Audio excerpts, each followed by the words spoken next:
Listen to me, please. You're like me, a Homo sapiens, a wise human. Life, a miracle in the universe, appeared around 4 billion years ago, and we humans, only 200,000 years ago. Yet we have succeeded in disrupting the balance that is so essential to life on Earth. Listen carefully to this extraordinary story, which is yours, and decide what you want to do with it.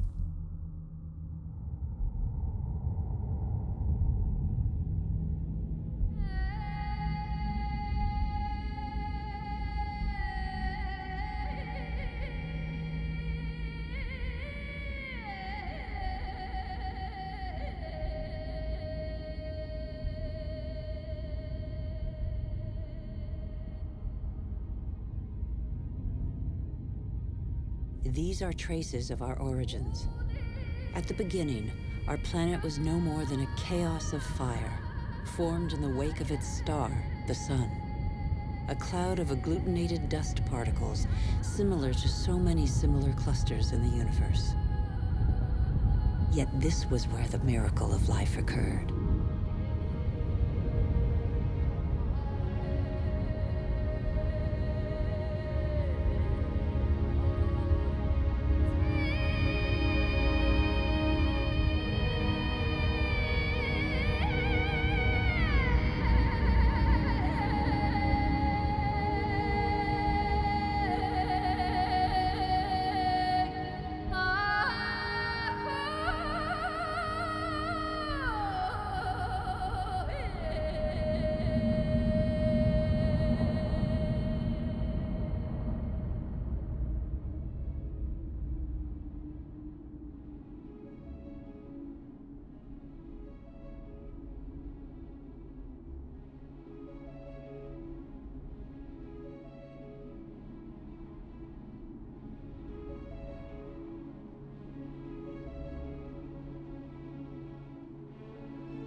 Today, life, our life, is just a link in a chain of innumerable living beings that have succeeded one another on Earth over nearly 4 billion years.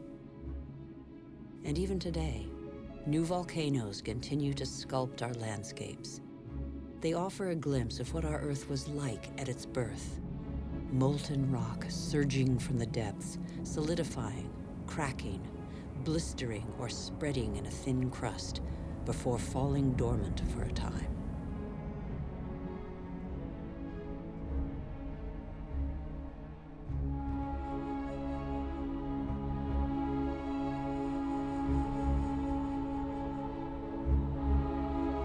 These wreaths of smoke, curling from the bowels of the Earth, bear witness to the Earth's original atmosphere, an atmosphere devoid of oxygen. A dense atmosphere, thick with water vapor, full of carbon dioxide. A furnace.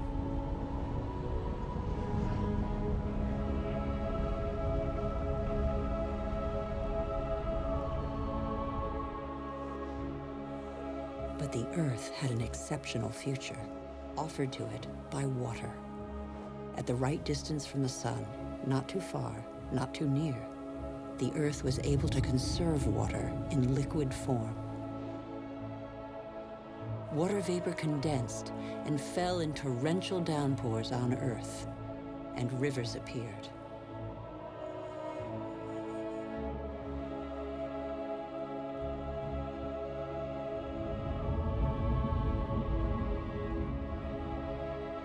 The rivers shaped the surface of the Earth, cutting their channels, furrowing out valleys. They ran toward the lowest places on the globe to form the oceans. They tore minerals from the rocks, and gradually the fresh water of the oceans became heavy with salt.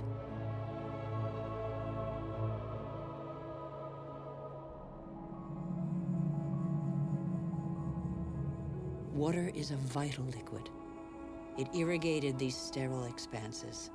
The paths it traced are like the veins of a body, the branches of a tree, the vessels of the sap that it brought to the earth.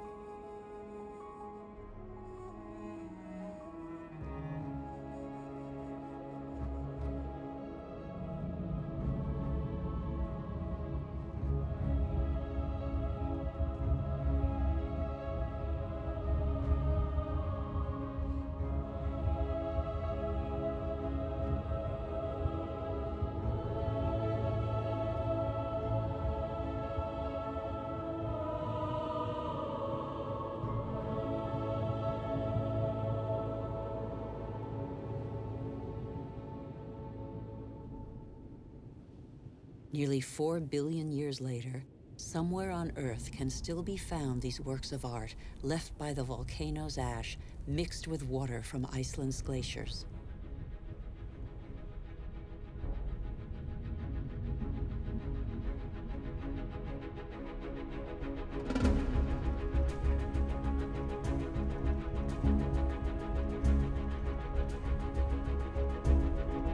There they are, matter and water, water and matter.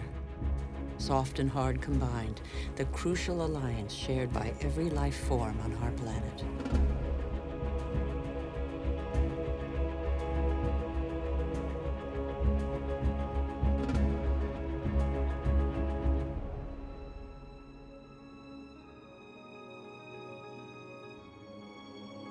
Minerals and metals are even older than the Earth. They are stardust. They provide the Earth's colors.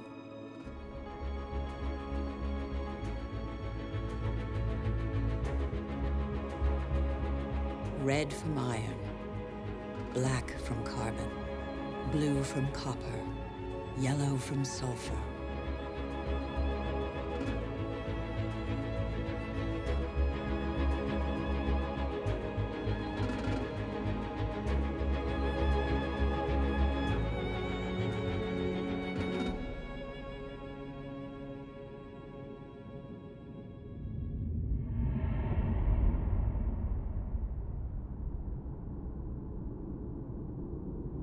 Where do we come from? Where did life first spark into being? A miracle of time, primitive life forms still exist in the globe's hot springs. They give them their colors. They're called archaeobacteria.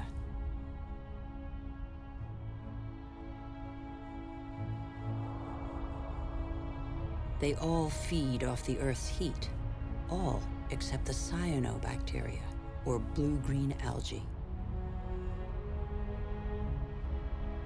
They alone have the capacity to turn to the sun to capture its energy.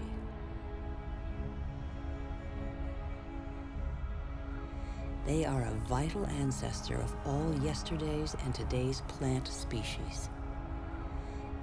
These tiny bacteria and their billions of descendants changed the destiny of our planet. They transformed its atmosphere.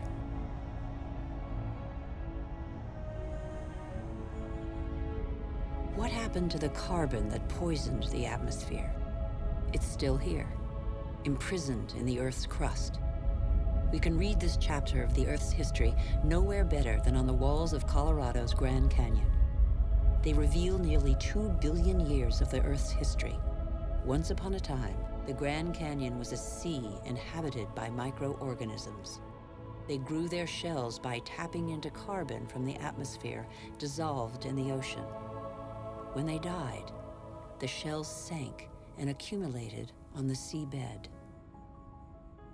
These strata are the product of those billions and billions of shells.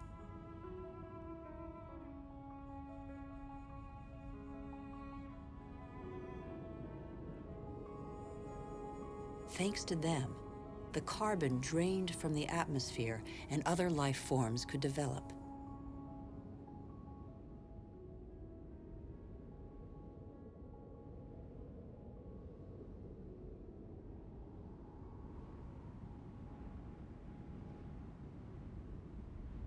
It is life that altered the atmosphere. Plant life fed off the sun's energy, which enabled it to break apart the water molecule and take the oxygen. And oxygen filled the air.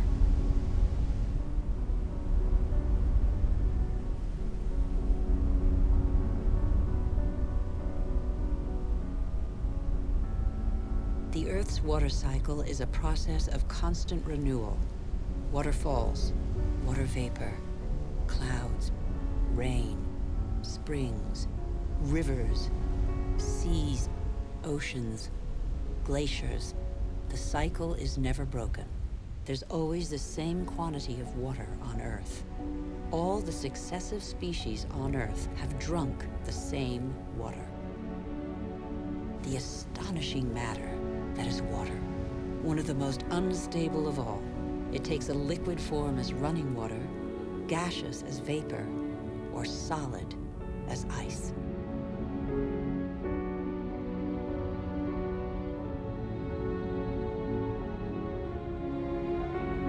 In Siberia, the frozen surfaces of the lakes in winter contain the traces of the forces that water deploys when it freezes. Lighter than water, the ice floats rather than sinking to the bottom. It forms a protective mantle against the cold, under which life can go on.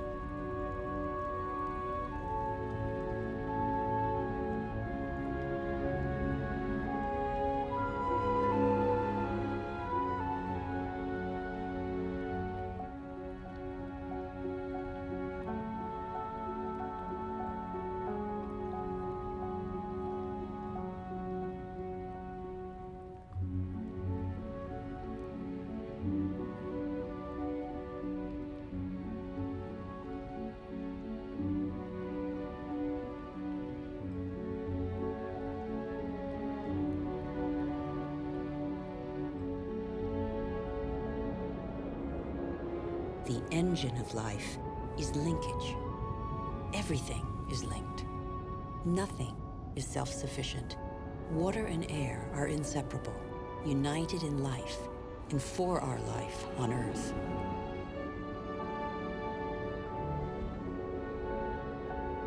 Thus, clouds form over the oceans and bring rain to the land masses, whose rivers carry water back to the oceans.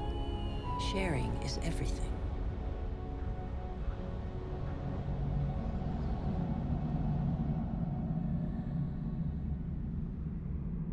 The green expanse peeking through the clouds is the source of oxygen in the air. 70% of this gas, without which our lungs cannot function, comes from the algae that tint the surface of the oceans. Our Earth relies on a balance in which every being has a role to play and exists only through the existence of another being, a subtle, fragile harmony that is easily shattered. Thus, corals are born from the marriage of algae and shells. The Great Barrier Reef, off the coast of Australia, stretches over 350,000 square kilometers and is home to 1,500 species of fish, 4,000 species of mollusks, and 400 species of coral. The equilibrium of every ocean depends on these corals.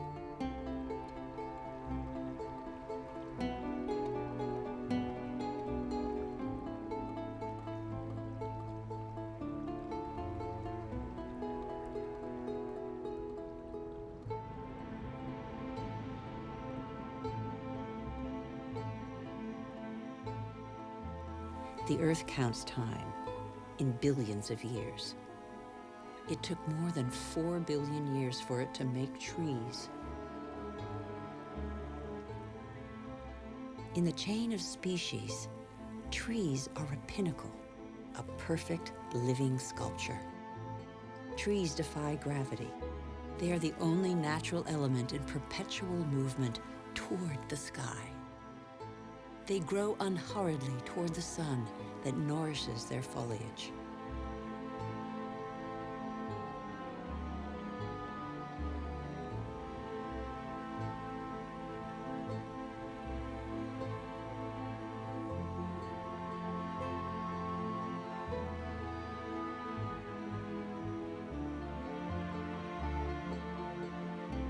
They have inherited from those minuscule cyanobacteria the power to capture light's energy.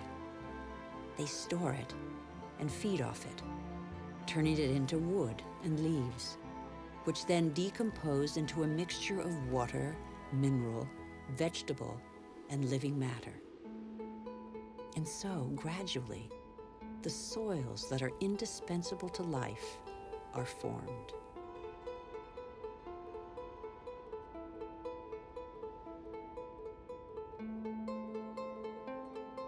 Soils are the factory of biodiversity.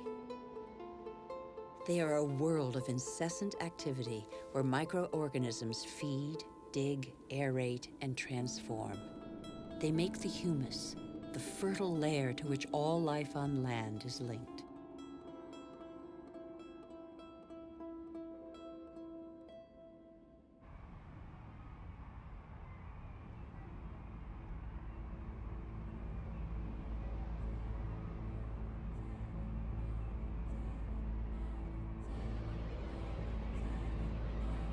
What do we know about life on Earth?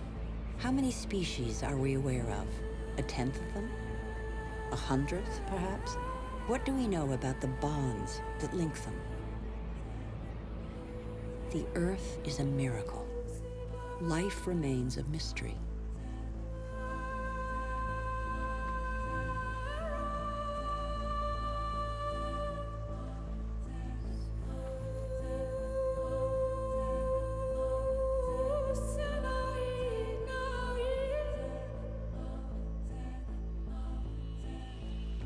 Families of animals form, united by customs and rituals that survive today.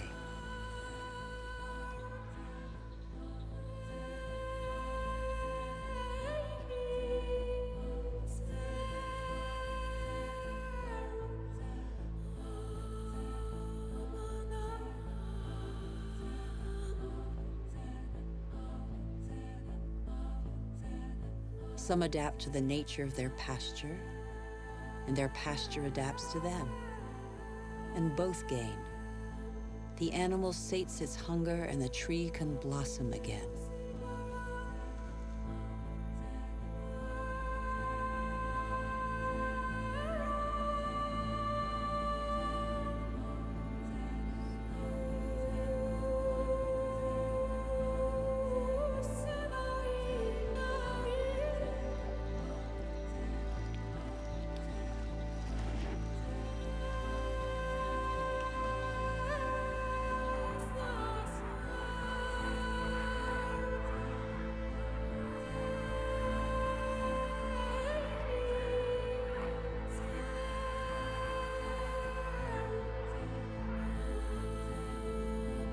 In the great adventure of life on Earth, every species has a role to play. Every species has its place.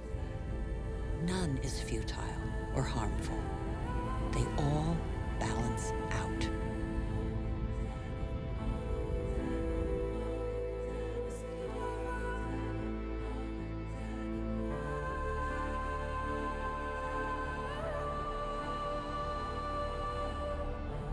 And that's where you, Homo sapiens, wise human, enter the story. You benefit from a fabulous 4-billion-year-old legacy bequeathed by the Earth.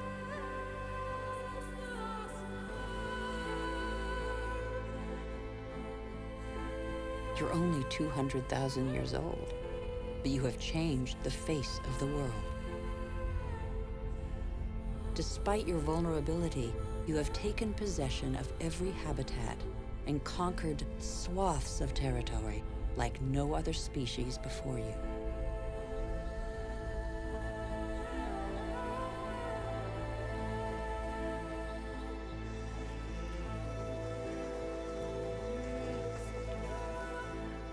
After 180,000 nomadic years, and thanks to a more clement climate, humans settled down. They no longer depended on hunting for survival. They chose to live in wet environments that abounded in fish, game, and wild plants. There where land, water, and life combine.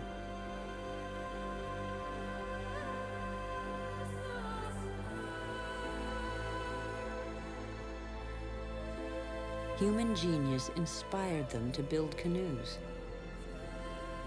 an invention that opened up new horizons and turned humans into navigators.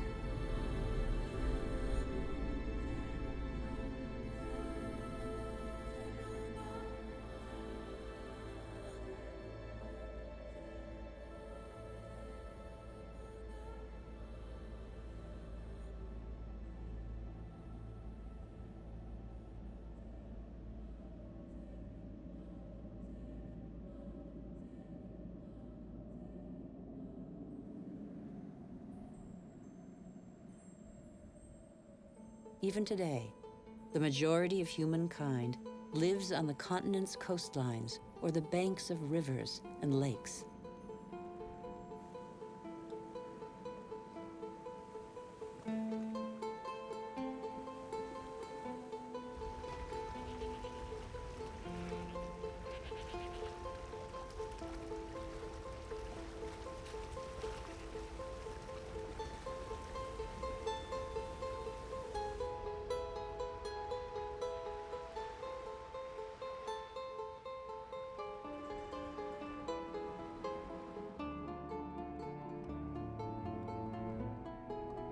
The first towns grew up less than 600 years ago. It was a considerable leap in human history. Why towns? Because they allowed humans to defend themselves more easily. They became social beings, meeting and sharing knowledge and crafts, blending their similarities and differences. In a word, they became civilized.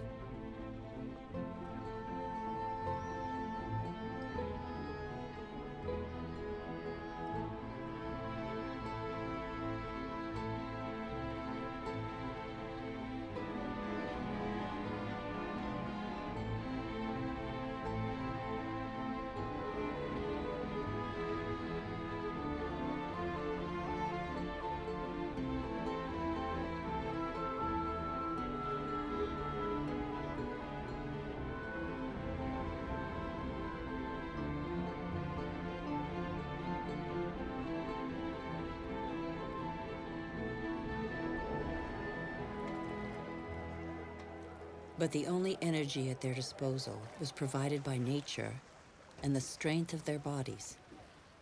It was the story of humankind for thousands of years. It still is for one person in four, over 1.5 billion human beings, more than the combined population of all the wealthy nations.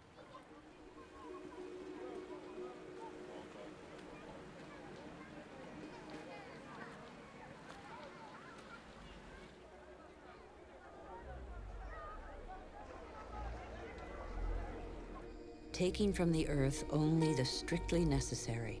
For a long time, the relationship between humans and the planet was evenly balanced. For a long time, the economy seemed like a natural and equitable alliance.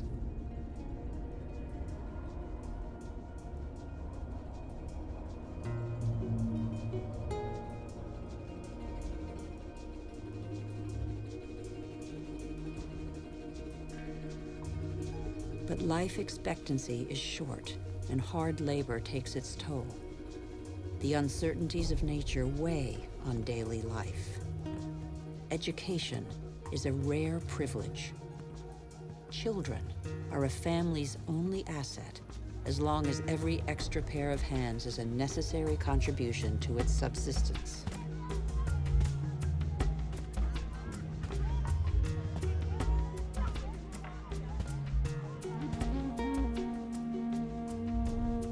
The earth feeds people, clothes them, and provides for their daily needs. Everything comes from the earth.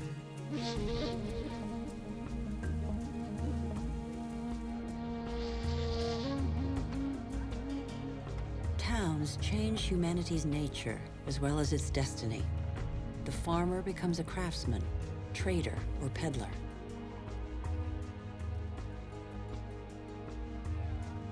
What the earth gives the farmer, the city dweller buys, sells, or barters. Goods change hands, along with ideas.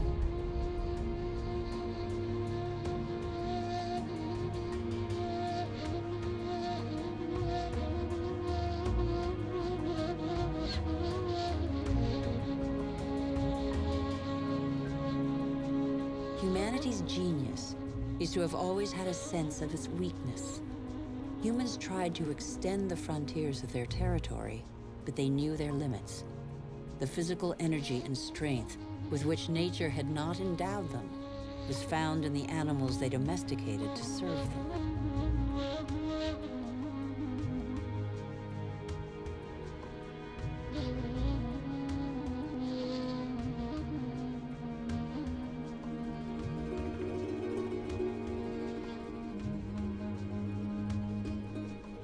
But how can you conquer the world on an empty stomach?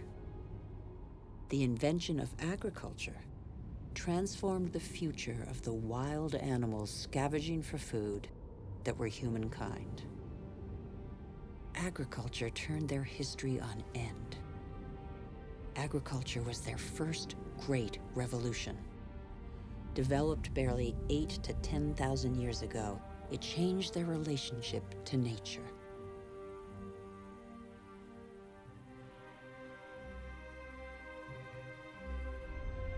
It brought an end to the uncertainty of hunting and gathering. It resulted in the first surpluses and gave birth to cities and civilizations.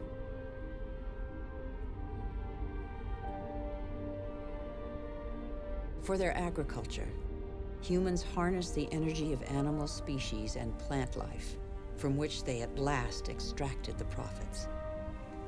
The memory of thousands of years scrabbling for food faded. They learned to adapt the grains that are the yeast of life to different soils and climates. They learned to increase the yield and multiply the number of varieties.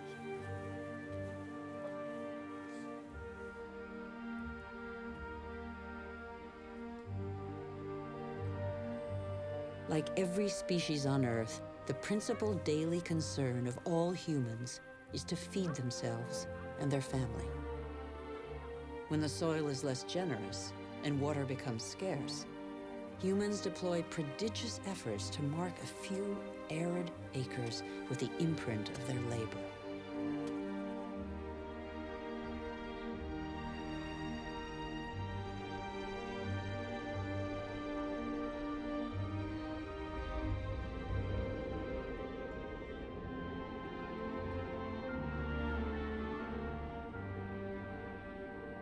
Humans shape the land with the patience and devotion that the earth demands in an almost sacrificial ritual performed over and over.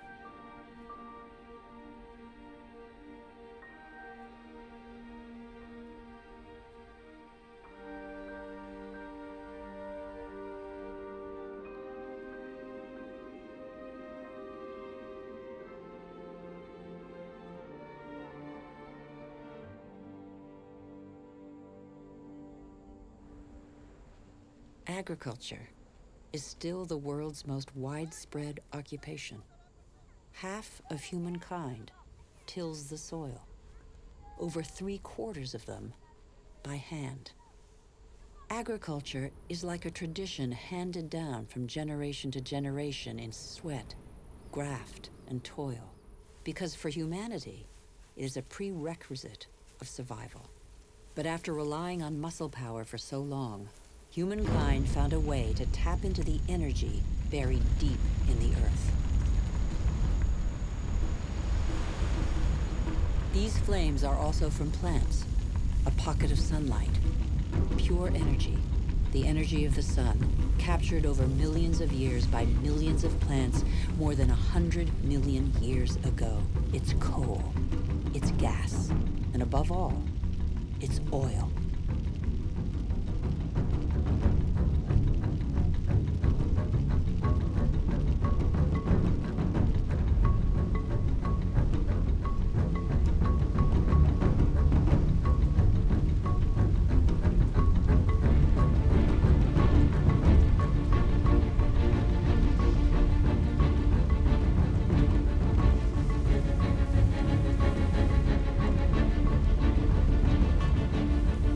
Pocket of sunlight freed humans from their toil on the land.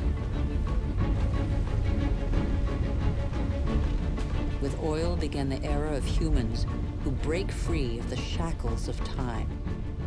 With oil, Some of us acquired unprecedented comforts. And in 50 years, in a single lifetime, the Earth has been more radically changed than by all previous generations of humanity. Faster and faster. In the last 60 years, the Earth's population has almost tripled, and over 2 billion people have moved to the cities.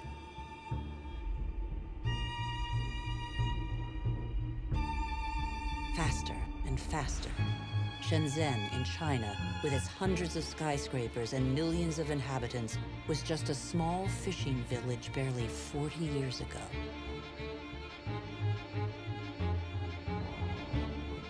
Faster and faster. In Shanghai, 3,000 towers and skyscrapers have been built in 20 years. Hundreds more are under construction.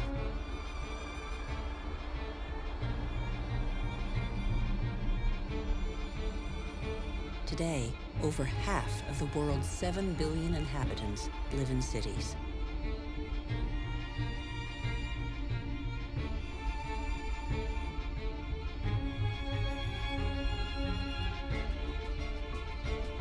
New York, the world's first megalopolis, is the symbol of the exploitation of the energy the Earth supplies to human genius. The manpower of millions of immigrants, the energy of coal, the unbridled power of oil. Electricity resulted in the invention of elevators, which in turn permitted the invention of skyscrapers. New York ranks as the 16th largest economy in the world. America was the first to discover, exploit, and harness the phenomenal revolutionary power of black gold. With its help, a country of farmers became a country of agricultural industrialists. Machines replaced men. A liter of oil generates as much energy as 100 pairs of hands in 24 hours. But worldwide, only 3% of farmers have use of a tractor. Nonetheless, their output dominates the planet. In the United States, only 3 million farmers are left. They produce enough grain to feed 2 billion people.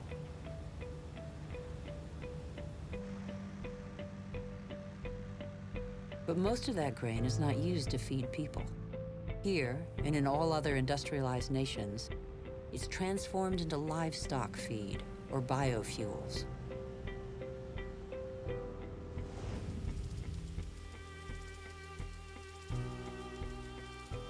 The pocket of sunshine's energy chased away the specter of drought that stalked farmland. No spring escapes the demands of agriculture, which accounts for 70% of humanity's water consumption.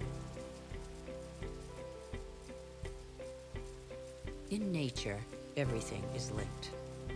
The expansion of cultivated land and single-crop farming encouraged the development of parasites. Pesticides, another gift of the petrochemical revolution, exterminated them. Bad harvests and famine became a distant memory. The biggest headache now was what to do with the surpluses engendered by modern agriculture.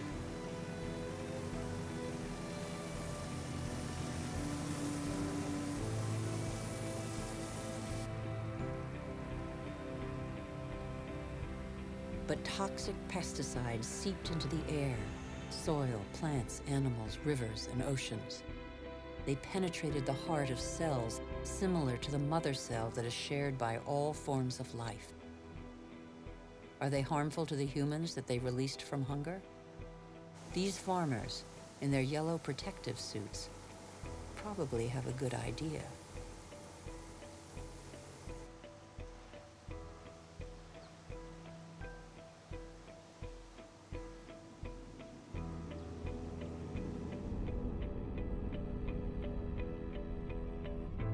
The new agriculture abolished the dependence on soils and seasons.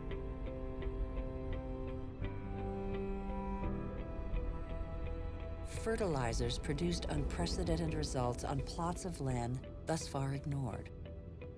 Crops adapted to soils and climates gave way to the most productive varieties and the easiest to transport. And so, in the last century, 3/4 of the varieties developed by farmers over thousands of years have been wiped out. As far as the eye can see, fertilizer below, plastic on top, the greenhouses of Almeria in Spain are Europe's vegetable garden. A city of uniformly sized vegetables waits every day for the hundreds of trucks that will take them to the continent's supermarkets. The more a country develops, the more meat its inhabitants consume. How can growing worldwide demand be satisfied without recourse to concentration camp-style cattle farms? Faster and faster, like the life cycle of livestock which may never see a meadow, manufacturing meat faster than the animal has become a daily routine.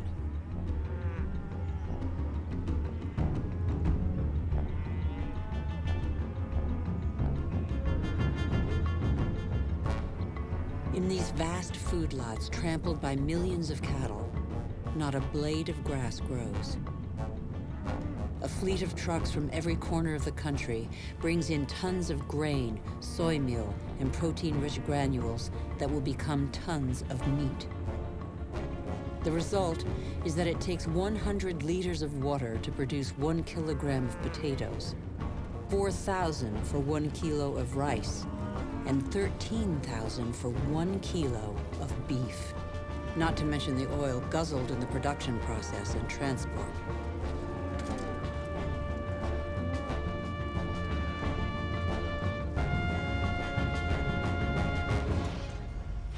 Our agriculture has become oil-powered. It feeds twice as many humans on Earth, but has replaced diversity with standardization. It has offered many of us comforts we could only dream of, but it makes our way of life totally dependent on oil. This is the new measure of time. Our world's clock now beats to the rhythm of these indefatigable machines tapping into the pocket of sunlight. Their regularity reassures us. The tiniest hiccup throws us into disarray. The whole planet is attentive to these metronomes of our hopes and illusions. The same hopes and illusions that proliferate along with our needs, increasingly insatiable desires and profligacy. We know that the end of cheap oil is imminent, but we refuse to believe it.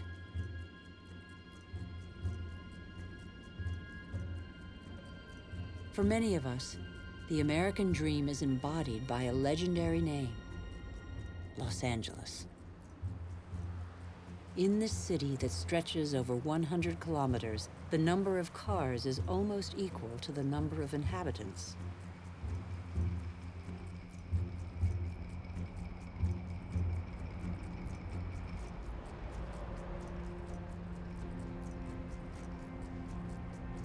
Here, energy puts on a fantastic show every night.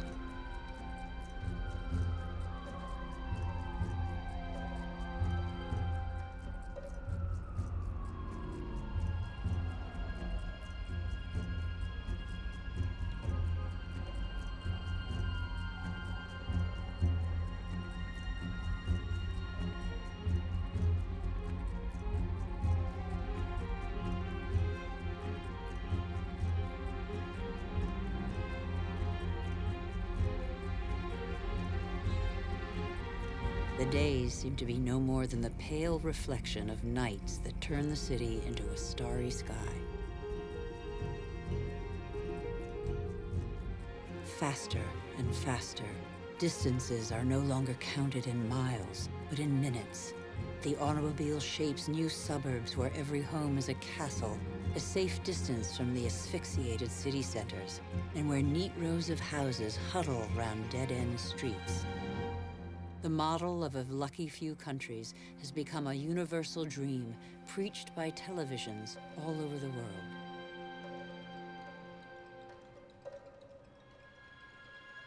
Even here in Beijing, it is cloned, copied, and reproduced in these formatted houses that have wiped pagodas off the map.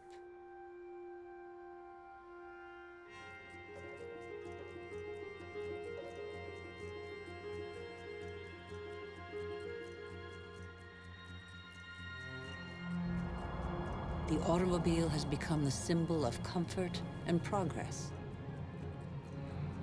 If this model were followed by every society, the planet wouldn't have 900 million vehicles as it does today, but 5 billion.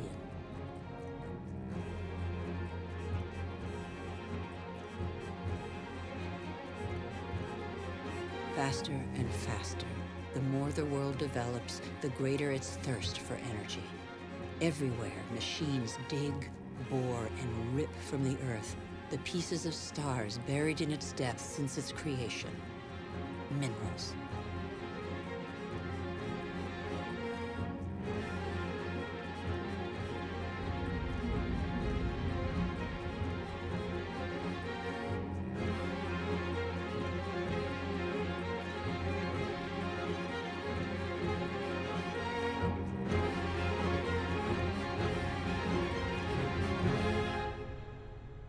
In the next 20 years, more ore will be extracted from the Earth than in the whole of humanity's history. As a privilege of power, 80% of this mineral wealth is consumed by 20% of the world's population.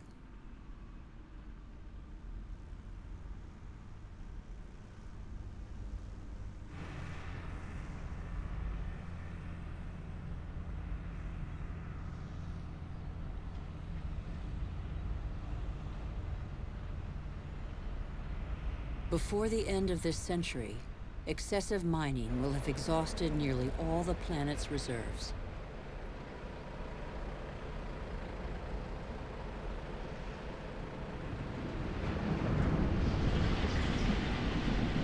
Faster and faster. Shipyards churn out oil tankers, container ships, and gas tankers to cater for the demands of globalized industrial production.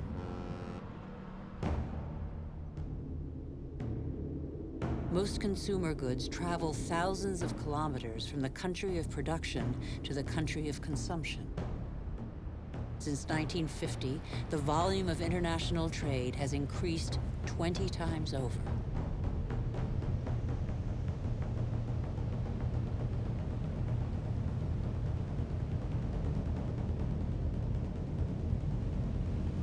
% of trade goes by sea.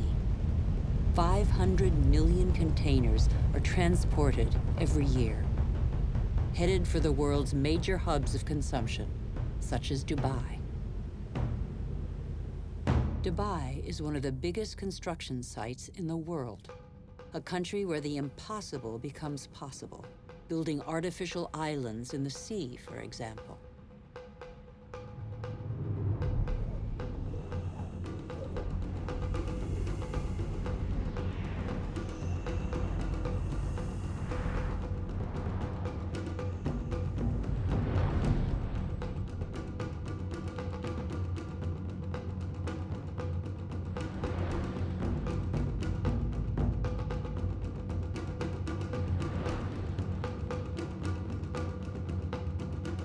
Dubai has few natural resources, but with the money from oil, it can bring millions of tons of material and people from all over the world. It can build forests of skyscrapers, each one taller than the last, or even a ski slope in the middle of the desert. Dubai has no farmland, but it can import food. Dubai has no water, but it can afford to expend immense amounts of energy to desalinate seawater and build the highest skyscrapers in the world. Dubai has endless sun, but no solar panels. It is the city of more is more, where the wildest dreams become reality. Dubai is a sort of culmination of the Western model, with its 800-meter-high totem to total modernity that never fails to amaze the world. Excessive? Perhaps. Dubai appears to have made its choice. It is like the new beacon for all the world's money.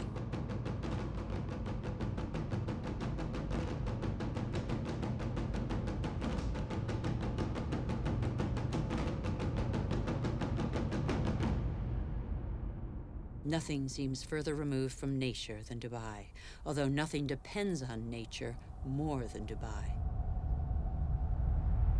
The city merely follows the model of wealthy nations, we haven't understood that we're depleting what nature provides.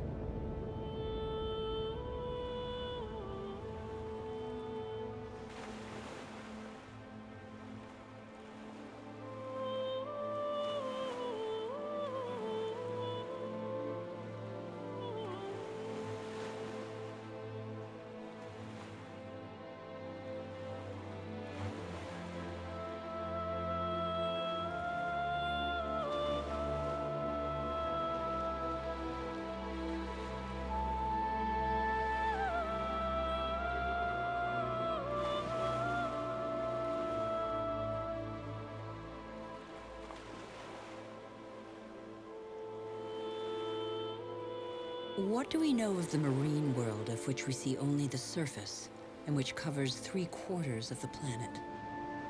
The ocean depths remain a secret.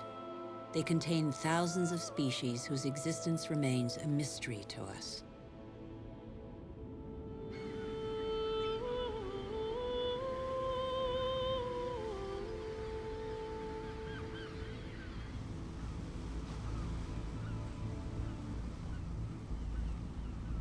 Since 1950, fishing catches have increased 5-fold, from 18 to 100 million metric tons a year. Thousands of factory ships are emptying the oceans.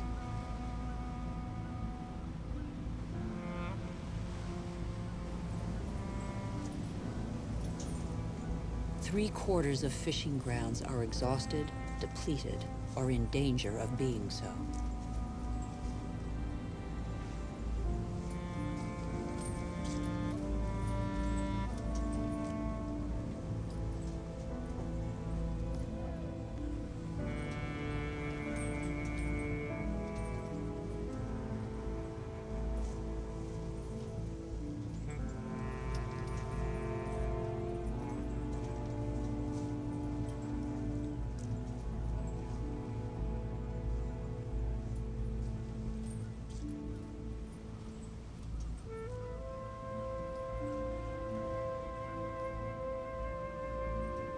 Most large fish have been fished out of existence since they have no time to reproduce. We are destroying the cycle of a life that was given to us.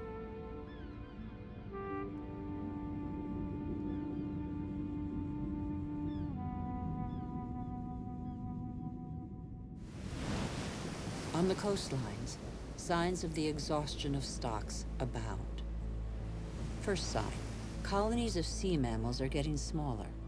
Made vulnerable by urbanization of the coasts and pollution, they now face a new threat: famine.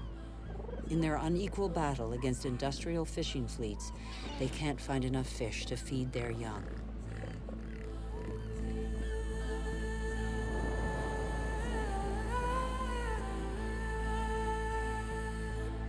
Second sign, seabirds must fly ever greater distances to find food. At the current rate, all fish stocks are threatened with exhaustion.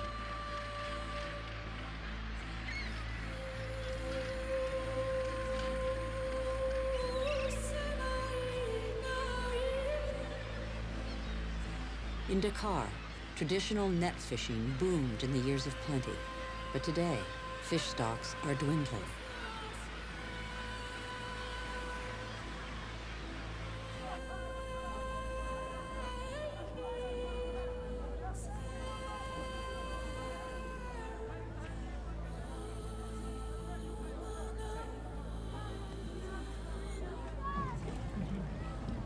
Fish is the staple diet of 1 in 5 humans.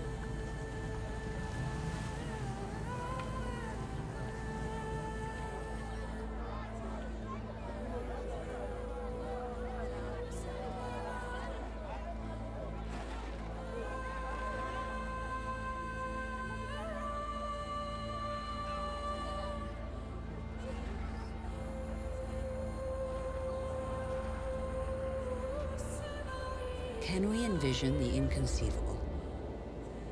Abandoned boats, seas devoid of fish.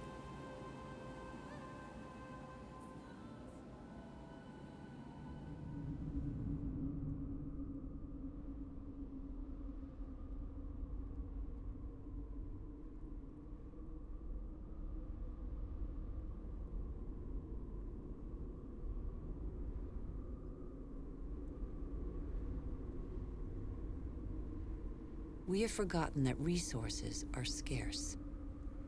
500 million humans live in the world's desert lands, more than the combined population of Europe. They know the value of water. They know how to use it sparingly.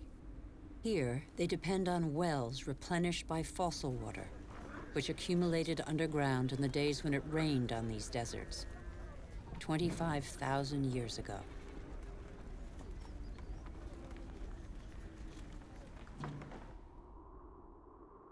Fossil water also enables crops to be grown in the desert to provide food for local populations. The field's circular shape derives from the pipes that irrigate them around a central pivot.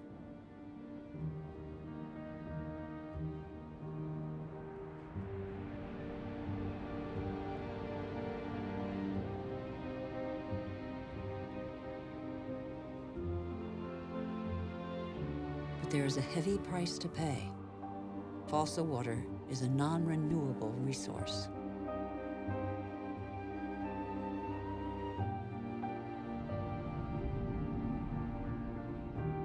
In Saudi Arabia, the dream of industrial farming in the desert has faded. As if on a parchment map, the light spots on this patchwork show abandoned plots. The irrigation equipment is still there, the energy to pump water also.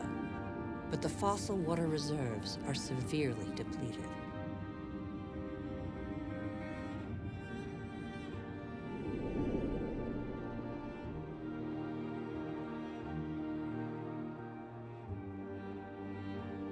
Israel turned the desert into arable land. Even though these hothouses are now irrigated drop by drop, water consumption continues to increase along with exports.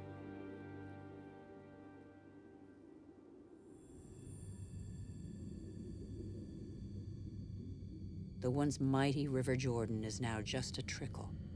Its water has flown to supermarkets all over the world in crates of fruit and vegetables.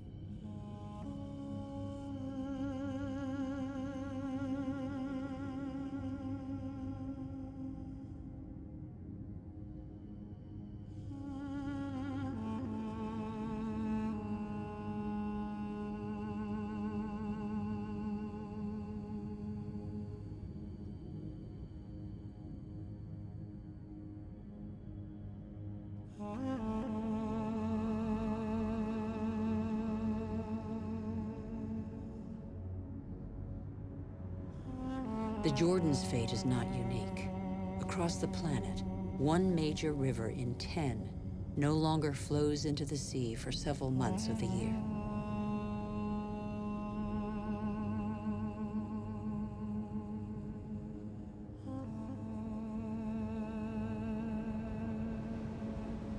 The Dead Sea derives its name from its incredibly high salinity that makes all life impossible.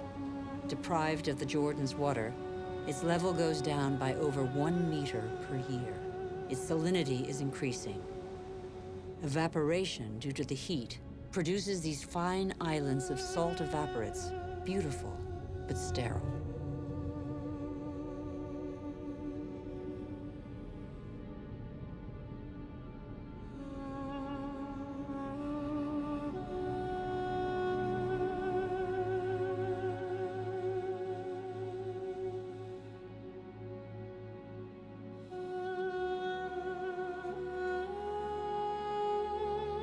In Rajasthan, India, Udaipur is a miracle of water.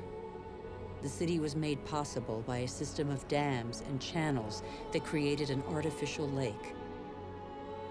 For its architects, was water so precious that they dedicated a palace to it?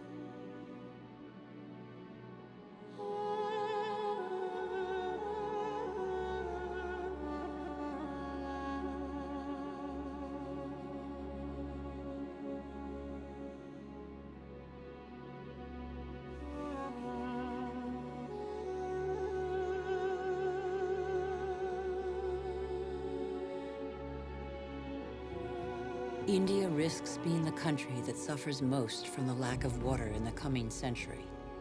Massive irrigation has fed the growing population, and in the last 50 years, 21 million wells have been dug. The victory over famine has a downside, however.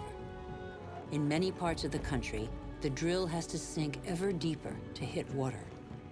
In western India, 30% of wells have been abandoned.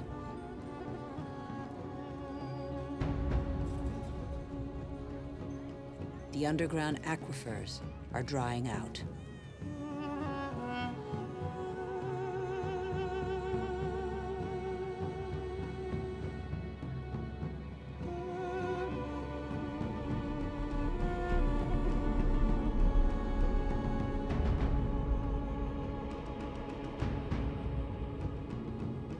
Vast reservoirs will catch the monsoon rains to replenish the aquifers.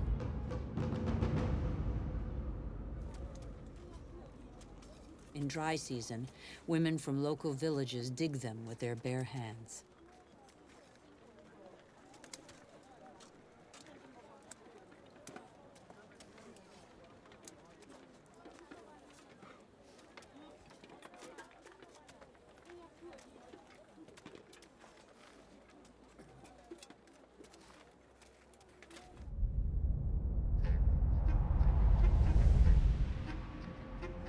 Thousands of kilometers away, 800 to 1,000 liters of water are consumed per person per day.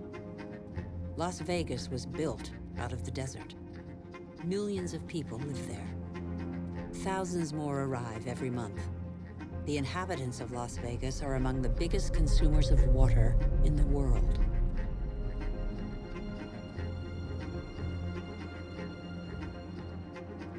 Palm Springs is another desert city with tropical vegetation and lush golf courses.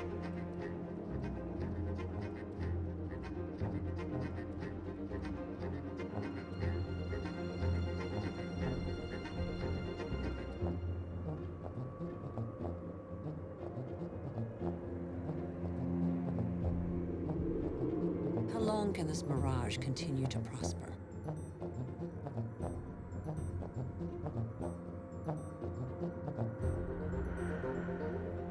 The Earth cannot keep up. The Colorado River, which brings water to these cities, is one of those rivers that no longer reaches the sea. Even more alarmingly, its flow is diminishing its source. Water levels in the catchment lakes along its course are plummeting. Lake Powell took 17 years to reach high water mark.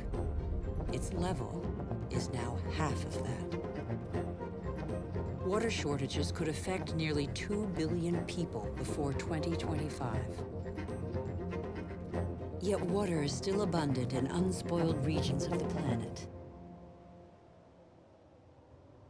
The wetlands.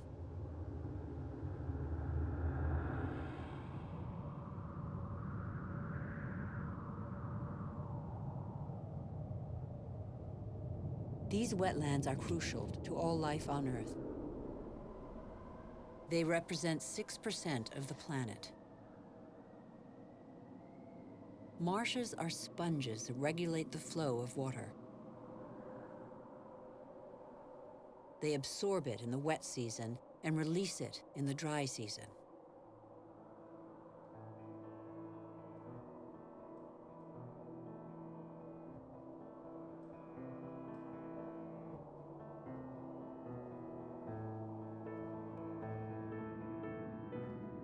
The water runs off the mountain peaks, carrying with it the seeds of the regions it flows through.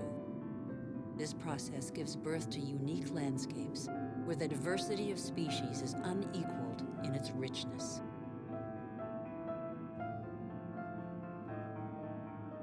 Under the calm water lies a veritable factory where this ultimately linked richness and diversity patiently filters the water and digests all the pollution. Marshes are indispensable environments for the regeneration and purification of water.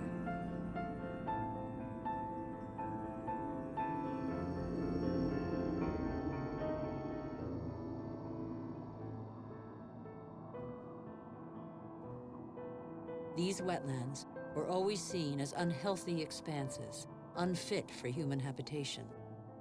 In our race to conquer more land, we have reclaimed them as pasture for our livestock.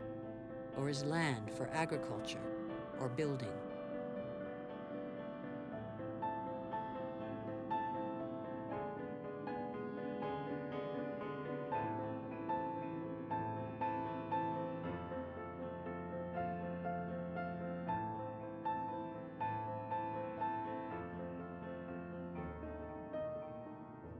In the last century, half of the world's marshes were drained. We know neither their richness nor their role.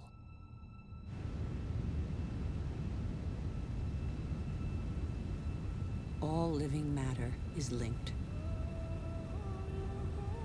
Water, air, soil, trees. The world's magic is right in front of our eyes.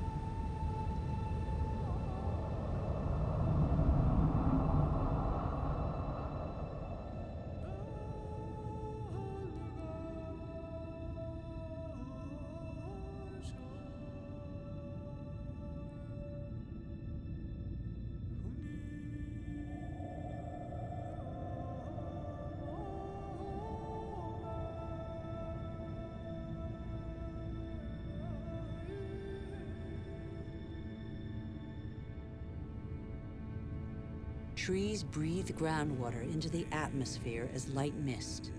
They form a canopy that alleviates the impact of heavy rains and protects the soil from erosion. The forests provide the humidity that is necessary for life. They are the mother and father of rain. The forests store carbon. They contain more than all the Earth's atmosphere. They are the cornerstone of the climactic balance on which we all depend.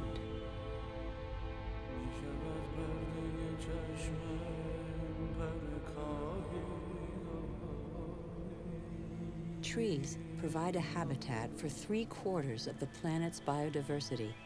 That is to say, of all life on Earth. Every year, we discover new species we had no idea existed. Insects, birds, mammals.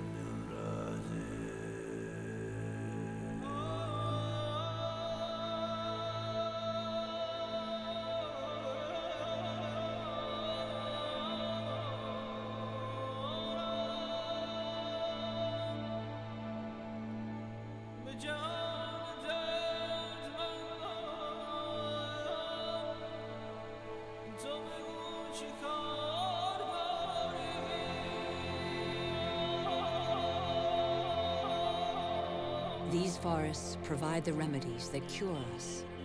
The substances secreted by these plants can be recognized by our bodies. Our cells talk the same language. We are of the same family.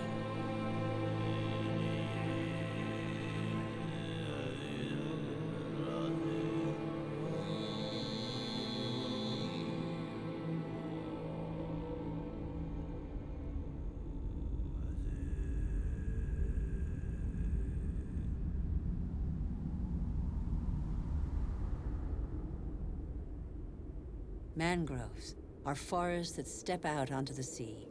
Like coral reefs, they are a nursery for the oceans. Their roots entwine and form a shelter for the fish and mollusks that come to breed. Mangroves protect the coast from hurricanes, tidal waves, and erosion by the sea. Whole peoples depend on them. Yet, they were reduced by half during the 20th century. One of the reasons for the ongoing disaster is these shrimp farms installed on the mangrove's rich waters. Ventilators aerate pools full of antibiotics to prevent the asphyxiation of the shrimps, not that of the mangroves.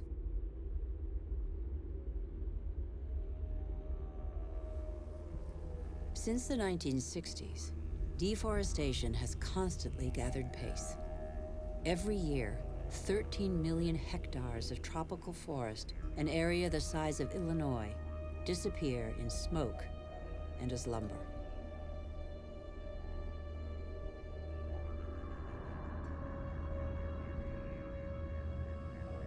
The world's largest rainforest, the Amazon, has already been reduced by 20%. The forest gives way to cattle ranches or soybean farms. 95% of these soybeans are used to feed livestock and poultry in Europe and Asia.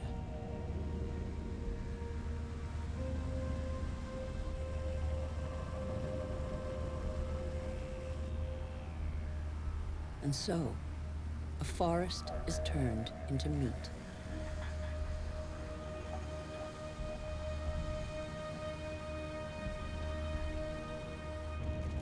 When they burn, forests and their soils release huge quantities of carbon, accounting for 20% of the greenhouse gases emitted across the globe.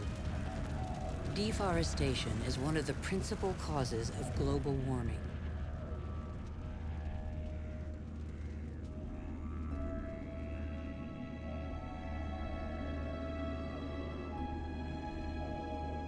Thousands of species disappear forever. With them, one of the links in a long chain of evolution snaps. The intelligence of the living matter from which they came is lost forever.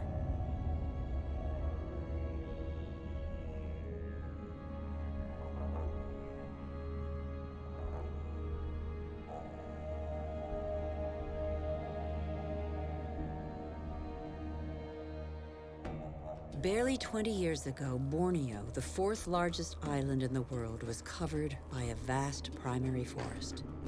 At the current rate of deforestation, it will have totally disappeared within 10 years.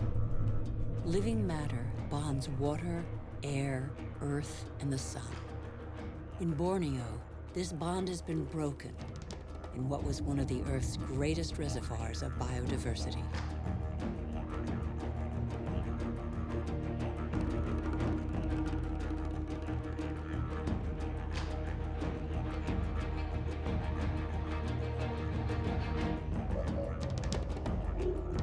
This catastrophe was provoked by the decision to produce palm oil, the most consumed oil in the world, on Borneo. Palm oil not only caters to our growing demand for food, but also cosmetics, detergents, and increasingly, alternative fuels. The forest diversity was replaced by a single species, the oil palm. Monoculture is easy, productive, and rapid. For local people, it provides employment. It is an agricultural industry.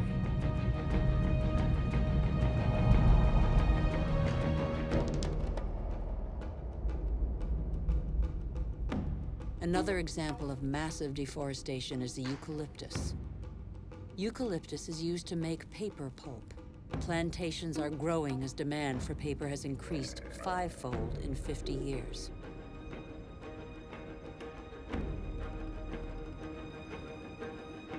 Monocultures of trees are gaining ground all over the world. But a monoculture is not a forest. By definition, there is little diversity.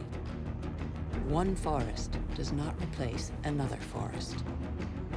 At the foot of these eucalyptus trees, nothing grows because their leaves form a bed that is toxic for most other plants. They grow quickly, but exhaust water reserves.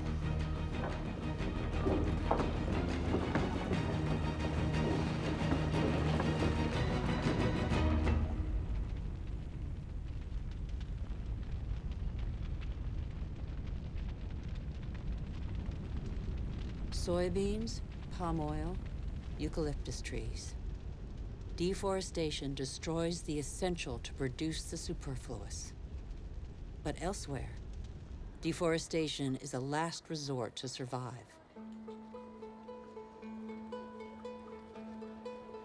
Over 2 billion people, almost a third of the world's population, still depend on charcoal.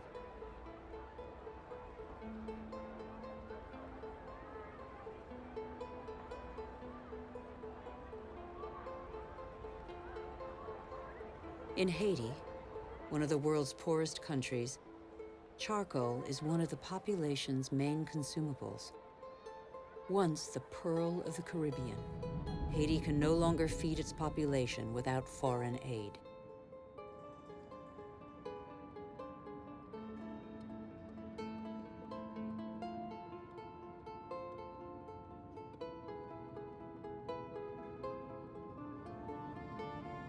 On the hills of Haiti, only 2% of the forests are left. Stripped bare, the soil no longer absorbs the rainwater. With no vegetation and no roots to reinforce them, nothing holds the soils back. The rainwater washes them down the hillsides as far as the sea. Erosion impoverishes the quality of the soils, reducing their suitability for agriculture. In some parts of Madagascar, the erosion is spectacular. Whole hillsides bear deep gashes hundreds of meters wide.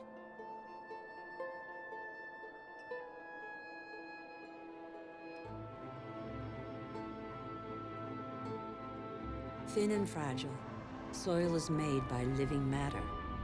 With erosion, the fine layer of humus, which took thousands of years to form, disappears.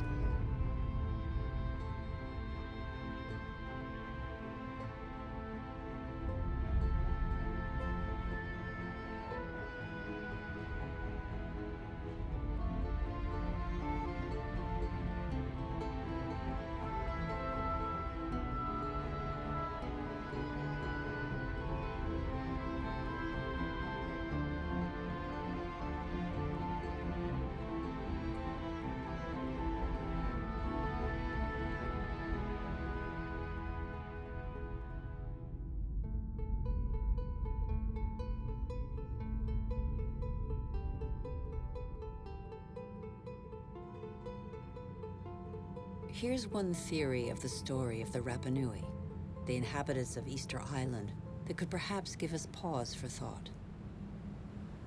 Living on the most isolated island in the world, the Rapa Nui exploited their resources until there was nothing left. Their civilization did not survive. On these lands stood the highest palm trees in the world. They have disappeared. The Rapa Nui chopped them all down for lumber. They then had to face widespread soil erosion. The Rapa Nui could no longer go fishing. There were no trees to build canoes. And yet the Rapa Nui formed one of the most brilliant civilizations in the Pacific. Innovative farmers, sculptors, exceptional navigators. They were caught in the vice of overpopulation and dwindling resources. They experienced social unrest, revolts, and famine. Many did not survive the cataclysm.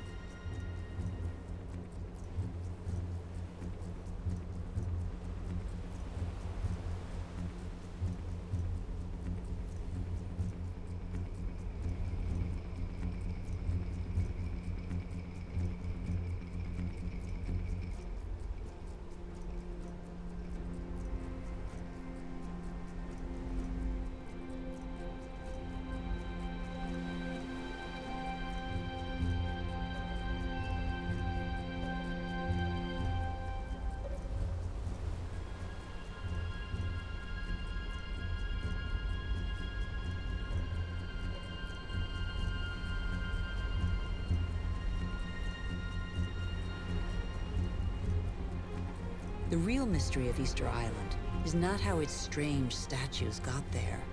We know now. It's why the Rapa Nui didn't react in time.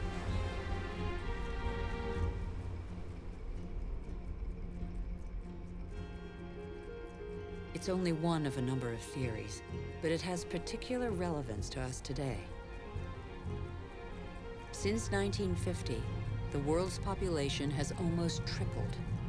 And since 1950, we have more fundamentally altered our island, the Earth, than in all of our 200,000-year history.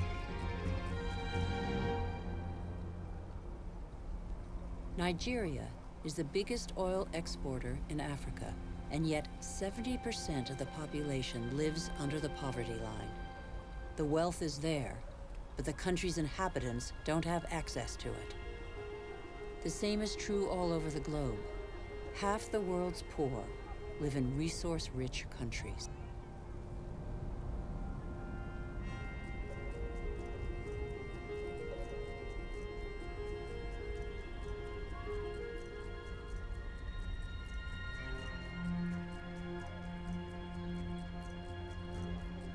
mode of development has not fulfilled its promises. In 50 years, the gap between rich and poor has grown wider than ever. Today, half the world's wealth is in the hands of the richest 2% of the population. Can such disparities be maintained?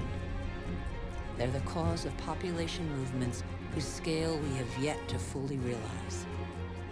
The city of Lagos had a population of 700,000 in 1960. That will rise to 16 million by 2025.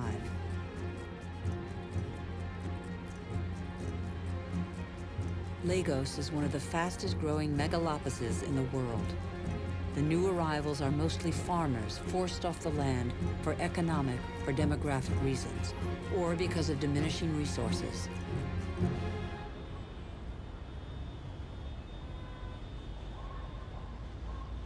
This is a radically new type of urban growth driven by the urge to survive rather than to prosper.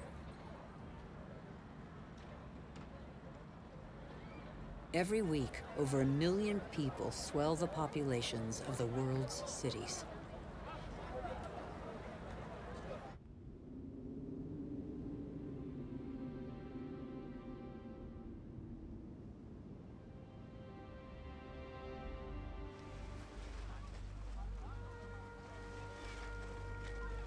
One human being in 6 now lives in a precarious, unhealthy, overpopulated environment, without access to daily necessities such as water, sanitation, or electricity.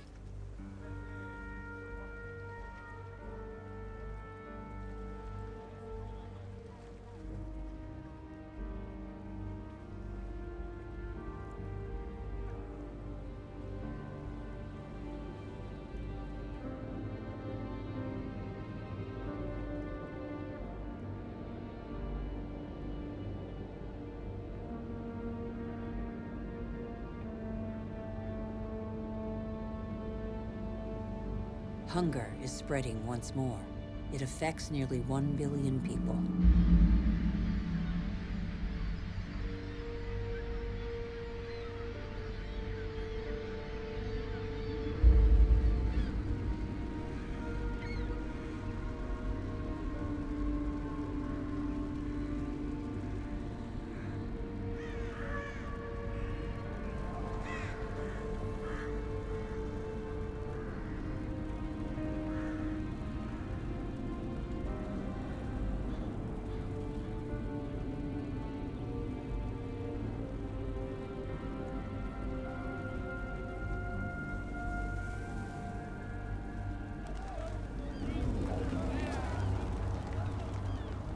All over the planet, the poorest scrabble to survive on scraps, while we continue to dig for resources that we can no longer live without. We look farther and farther afield in previously unspoilt territory and in regions that are increasingly difficult to exploit.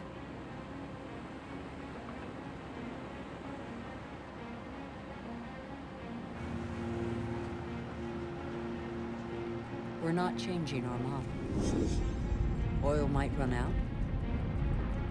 We can still extract oil from the tar sands of Canada. The biggest trucks in the world move thousands of tons of sand. The process of heating and separating bitumen from the sand requires millions of cubic meters of water. Colossal amounts of energy are needed. The pollution is catastrophic. The most urgent priority, apparently, is to pick every pocket of sunlight.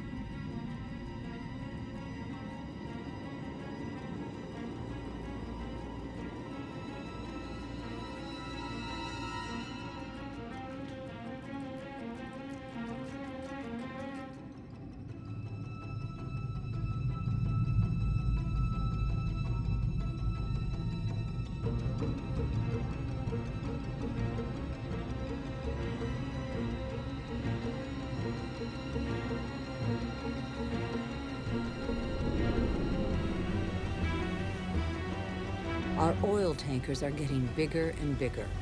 Our energy requirements are constantly increasing. We try to power growth like a bottomless oven that demands more and more fuel.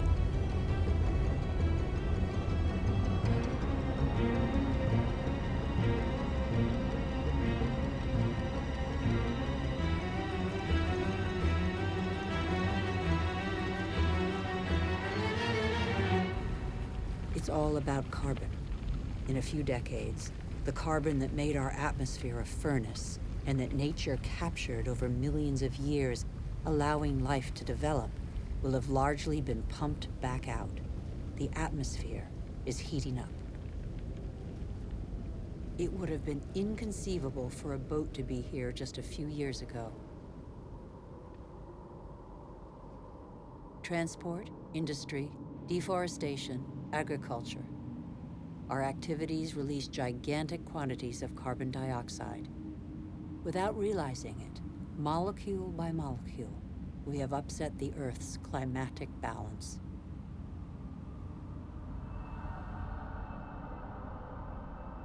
All eyes are on the poles, where the effects of global warming are most visible.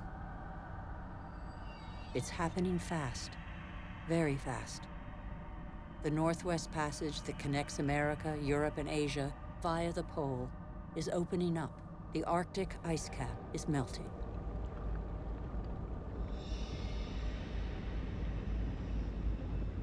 Under the effect of global warming, the ice cap has lost 40% of its thickness in 40 years.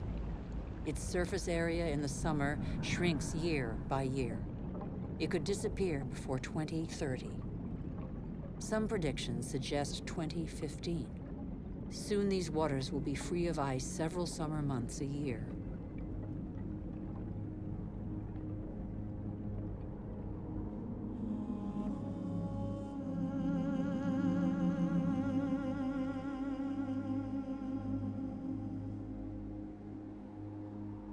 The sunbeams that the ice sheet previously reflected back now penetrate the dark water, heating it up. The warming process gathers pace.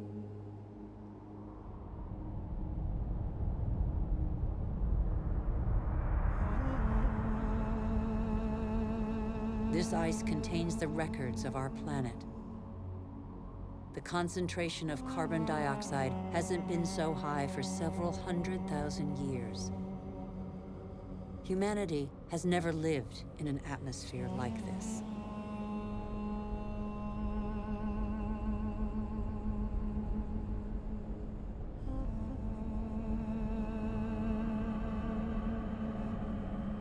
Is excessive exploitation of our resources threatening the lives of every species? Climate change accentuates the threat. By 2050, a quarter of the Earth's species could be threatened with extinction. In these polar regions, the balance of nature has already been disrupted.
Off the coast of Greenland, there are more and more icebergs.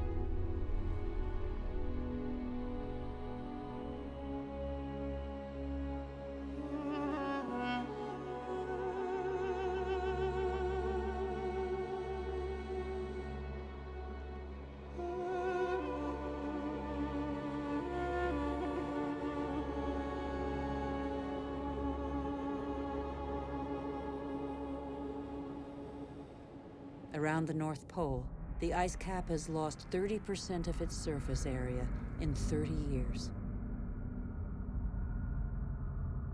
But as Greenland rapidly becomes warmer, the fresh water of a whole continent flows into the salt water of the oceans.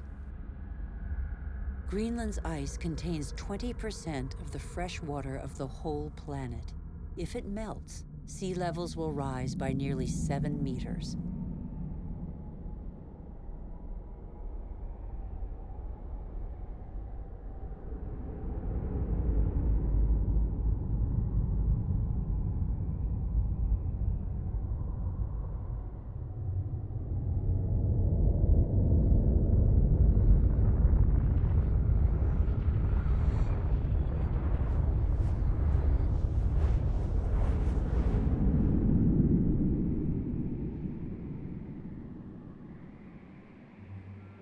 But there is no industry here.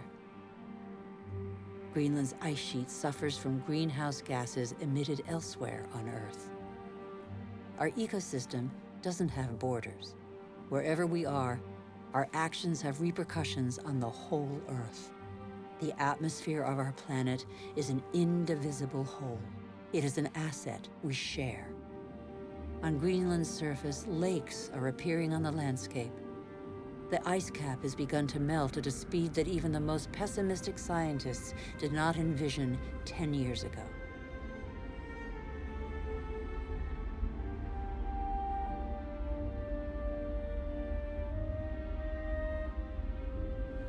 More and more of these glacier-fed rivers are merging together and burrowing through the surface.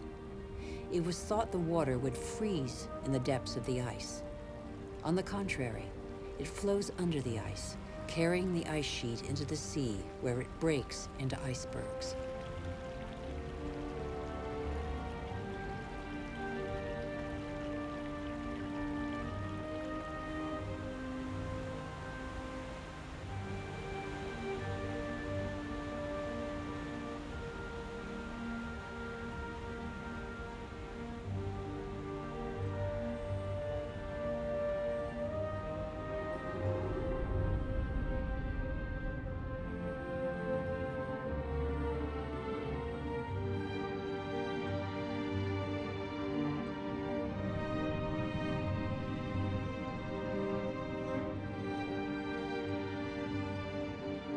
As the fresh water of Greenland's ice sheet gradually seeps into the salt water of the oceans, low-lying lands around the globe are threatened.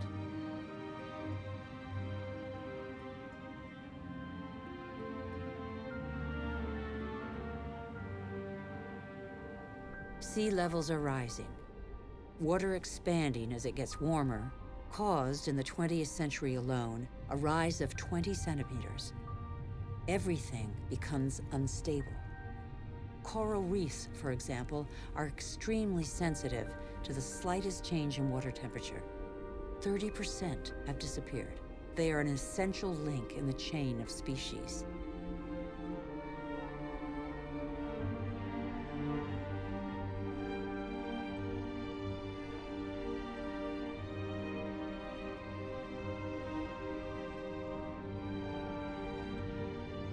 In the atmosphere, the major wind streams are changing direction. Rain cycles are altered. The geography of climates is modified. The inhabitants of the low-lying islands here in the Maldives, for example, are on the front line. They are increasingly concerned. Some are already looking for new, more hospitable lands.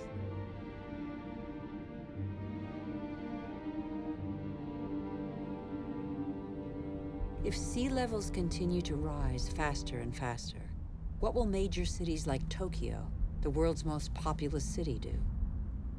Every year, scientists' predictions become more and more alarming. 70% of the world's population lives on coastal plains. 11 of the 15 biggest cities stand on a coastline or river estuary. As the seas rise, salt will invade the water table, depriving inhabitants of drinking water.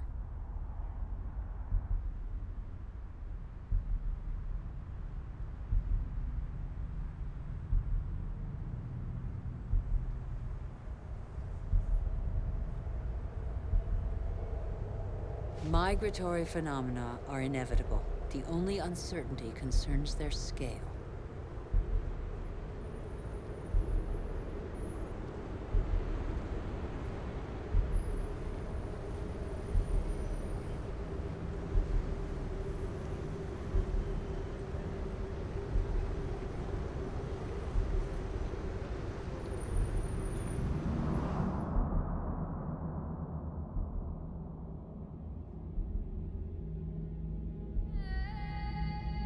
In Africa, Mount Kilimanjaro is unrecognizable. 80% of its glaciers have disappeared. In summer, the rivers no longer flow. Local peoples are affected by the lack of water. Even on the world's highest peaks, in the heart of the Himalayas, eternal snows and glaciers are receding. Yet these glaciers play an essential role in the water cycle. They trap the water from the monsoons as ice and release it in the summer when the snow melts.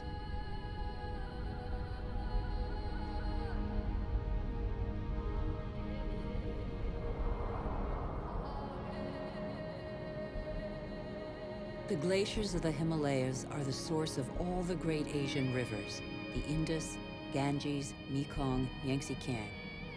2 billion people depend on them for drinking water and to irrigate their crops, as in Bangladesh.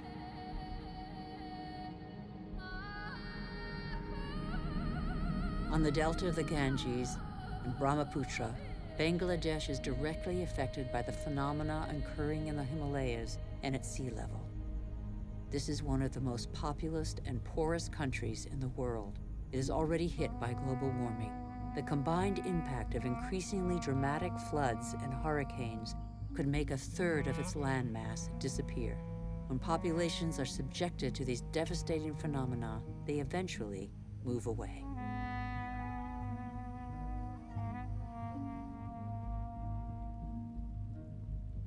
Wealthy countries will not be spared. Droughts are occurring all over the planet. In Australia, half of farmland is already affected.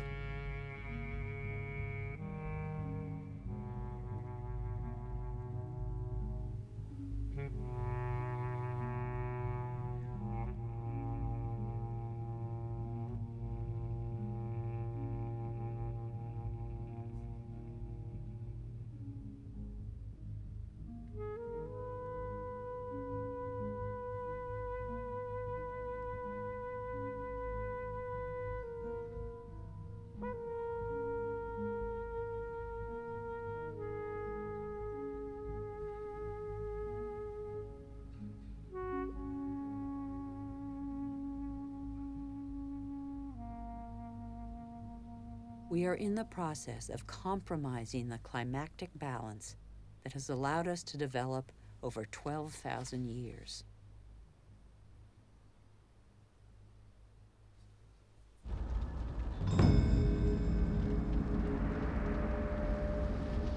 More and more wildfires encroach on major cities. In turn, they exacerbate global warming. As the trees burn, they release carbon dioxide. The system that controls our climate has been severely disrupted. The elements on which it relies have been disrupted.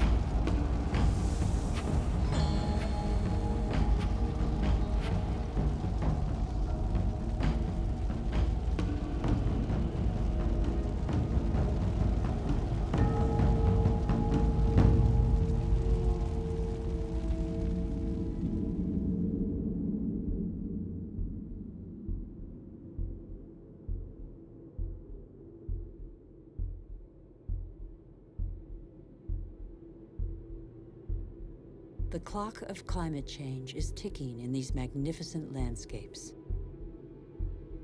Here in Siberia and elsewhere across the globe, it is so cold that the ground is constantly frozen. It's known as permafrost.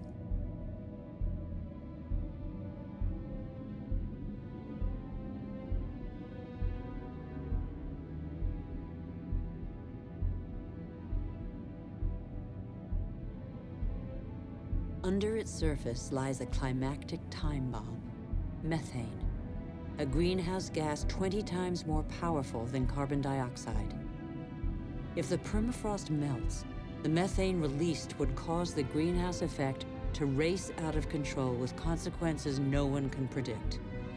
We would literally be in unknown territory.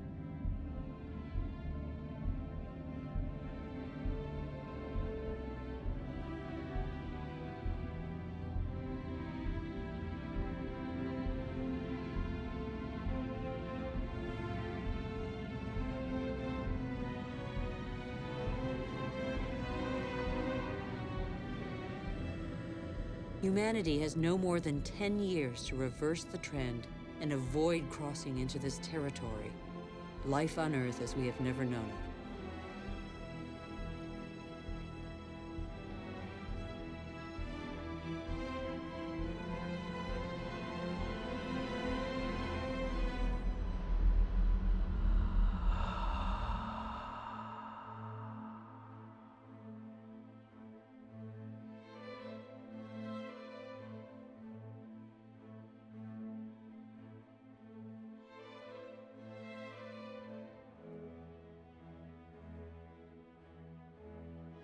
We have created phenomena we cannot control.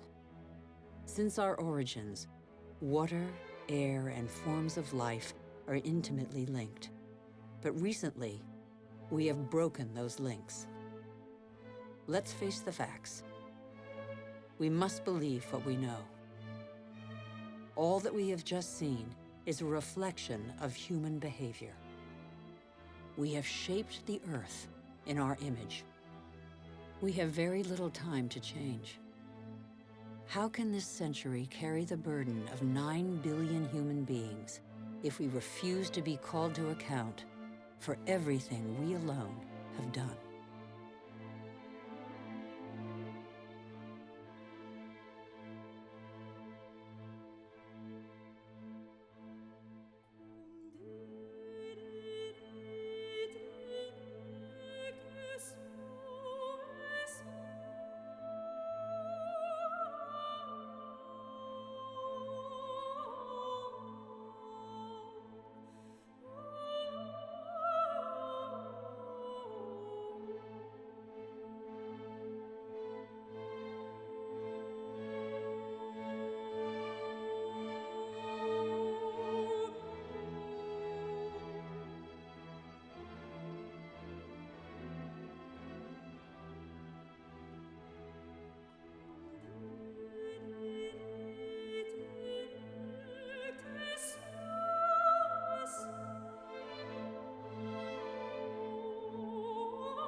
The cost of our actions is high.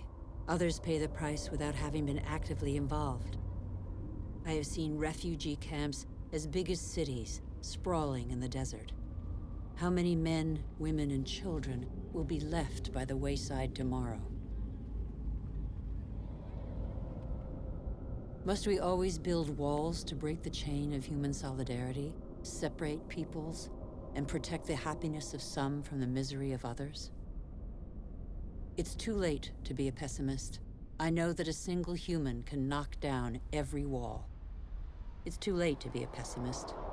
Worldwide, 4 children out of 5 attend school. Never has learning been given to so many human beings. Everyone, from richest to poorest, can make a contribution. Lesotho, one of the world's poorest countries, is proportionally the one that invests most in its people's education. Qatar, one of the world's richest states, has opened its doors to the best universities. Culture, education, research, and innovation are inexhaustible resources. In the face of misery and suffering, millions of NGOs prove that solidarity between peoples is stronger than the selfishness of nations. In Bangladesh, a man thought the unthinkable and founded a bank that lends only to the poor. In barely 30 years, it has changed the lives of 150 million people around the world. Antarctica is a continent with immense natural resources that no country can claim for itself, a natural reserve devoted to peace and science. A treaty signed by 49 states has made it a treasure shared by all humanity. It's too late to be a pessimist. Governments have acted to protect nearly 2% of the world's territorial waters. It's not much, but it's 2 times more than 10 years ago. The first natural parks were created just over a century ago. They cover over 13% of the continents. They create spaces where human activity is in step with the preservation of species, soils, and landscapes. This harmony between humans and nature can become the rule, no longer the exception. In the United States, New York has realized that nature does for us. These forests and lakes supply all the drinking water the city needs.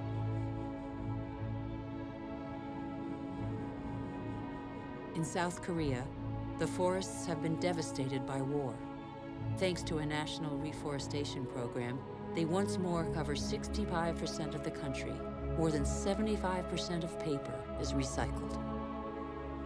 Costa Rica has made a choice between military spending and the conservation of its lands. The country no longer has an army. It prefers to devote its resources to education, ecotourism, and the protection of its primary forest.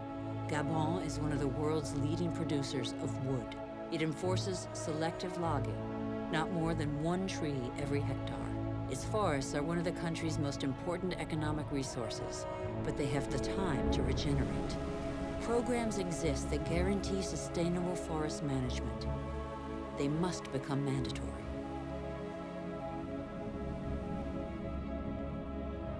For consumers and producers, justice is an opportunity to be seized.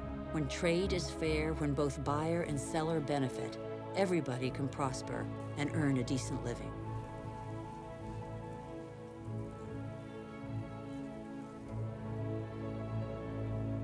How can there be justice and equity between people whose only tools are their hands and those who harvest their crops with a machine and state subsidies?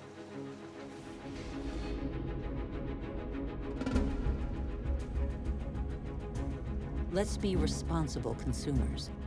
Think about what we buy. It's too late to be a pessimist.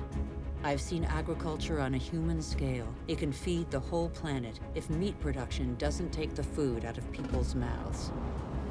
I have seen fishermen who take care what they catch and care for the riches of the ocean. I have seen houses producing their own energy. 5,000 people live in the world's first ever eco-friendly district in Freiburg, Germany. Other cities partner the project. Mumbai is the 1,000th to join them. The governments of New Zealand, Iceland, Austria, Sweden, and other nations have made the development of renewable energy sources a top priority. I know that 80% of the energy we consume comes from fossil energy sources. Every week, 2 new coal-fired generating plants are built in China alone. But I have also seen, in Denmark, a prototype of a coal-fired plant that releases its carbon into the soil rather than the air.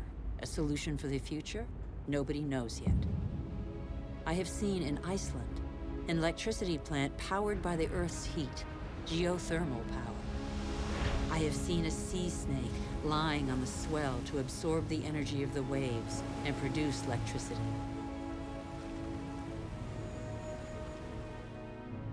I have seen wind farms off the coast of Denmark that produce 20% of the country's electricity. The USA, China, India, Germany, and Spain are the biggest investors in renewable energy. They have already created over 2.5 million jobs. Where on earth doesn't the wind blow? I have seen desert expanses baking in the sun. Everything on Earth is linked, and the Earth is linked to the sun, its original energy source. Can humans not imitate plants and capture its energy? In 1 hour, the sun gives the Earth the same amount of energy as that consumed by all humanity in 1 year. As long as the Earth exists, the sun's energy will be inexhaustible. All we have to do is stop drilling the Earth and start looking to the sky. All we have to do is learn to cultivate the sun. All these experiments are only examples, but they testify to a new awareness. They lay down markers for a new human adventure based on moderation, intelligence, and sharing.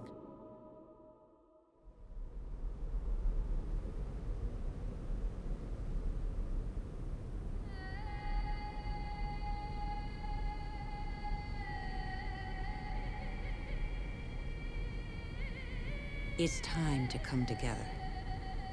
What's important is not what's gone, but what remains. We still have half the world's forests, thousands of rivers, lakes, and glaciers, and thousands of thriving species. We know that the solutions are there today. We all have the power to change. So what are we waiting for?